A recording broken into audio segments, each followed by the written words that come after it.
Ushauri wako nimeuona bwana, nimeona message yako. Sasa wewe unanishauri kila siku kila mara nioe. Sasa mwenzangu ndio umeoa, lakini sasa mbona sioni? Nimejaribu kupitia posti zako kwenye mitandao yote ya kijamii, sijawahi kukuona umeposti mke wako hata siku moja. Au mke wako yeye hana sura ya kukaa mtandaoni?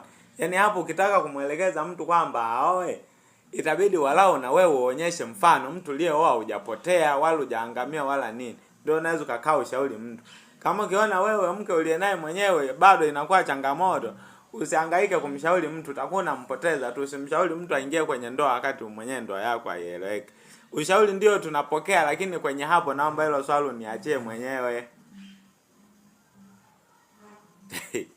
Nimejaribu kuingia kwenye account ya mke wako, hajakuposti picha hata moja kwenye maposti yake. Angekuwa ni mtu mwingine kwamba ni vile mtu hataki kujionyesha, hataki kujiweka public, sijui hataki kujiweka nini, lakini picha zipo nyingi kweli za mke. Hajawahi kukuposti hata siku moja, zaidi tu ya kuposti watoto tutafikia alijizalia peke yake.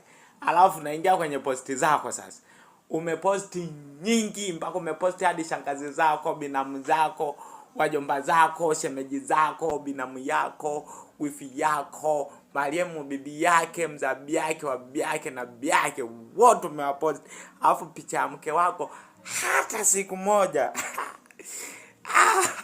Nikasema hii isiwe kesi, niingie labda kwenye picha ya mke wako nione kama yeye mke wako naye kuna siku hata moja ashawahi kukuposti. Nikapitia, ameposti picha nyingi, hajawahi kukuposti hata siku moja. Alafu picha ya mke wako hata moja, yani kwenye picha zake hata moja haipo. Hakuna sehemu iliyosema my wife malo piga naye picha, nafurahia kuwa naye kwenye ndoa, sijui sijajuta kumpata mtu kama huyo, haiko. Sasa wewe ndio ukae ushauri mtu kuhusu kuoa? Yaani wewe kwenye kuoa naomba uniache, yani mniache ile swala, mniache lenyewe nipambanie mwenyewe. Mimi kiukweli naweza nisemage tu kweli bila unafiki. Mtu ambaye anaweza kanishauri kidogo kwamba nikamuelewa, mtu ambaye anajiamini sana kwenye posti zake, anamposti mke wake na nini hivyo, yani hadi watu wajue kwamba ameoa.